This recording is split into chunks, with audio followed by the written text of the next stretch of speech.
il caso Penati è un caso che riguarda in pieno il Partito Democratico, non solo per quel che ha detto Michele prima, ma Penati non ha mantenuto la parola, nel senso che quel giorno, invece di andare in udienza, se n'è andato da un'altra parte, doveva andare in udienza a dire rinuncio alla prescrizione. Ma perché c'è stata la prescrizione? Mica perché l'ha fatto Penati. Perché purtroppo a ottobre del 2012 soltanto questo fesso, che è stato messo fuori dal Parlamento e il suo partito, ha votato contro la riforma del reato di concussione, perché c'era un reato che si chiamava concussione per induzione, che era l'unico reato che facevano i pubblici amministratori, perché la concussione si può fare come l'estorsione, per violenza, per minaccia o per induzione.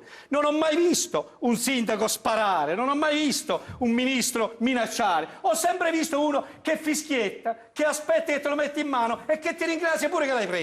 Si chiama induzione, ti metti in condizione che o mangi quella minestra o salti quella finestra.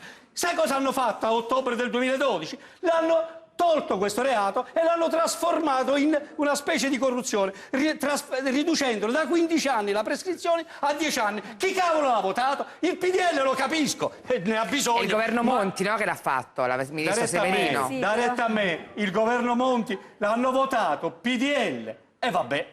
Voglio dire, quello tra San Vittore e Montecitorio, capisco che può andare a Montecitorio invece che a San Vittore, ma il PD che mi viene a raccontare che vuole combattere la concussione, che vuole combattere la corruzione, che vuole combattere... Che vogliono fare a Roma, vuole fare addirittura il sindaco di Roma, vuole fare, combattere la mafia lui a Roma, invece, voglio dire, il PD ha una responsabilità politica della Madonna, alta della Madonna, Sant'Antonio ci vuole.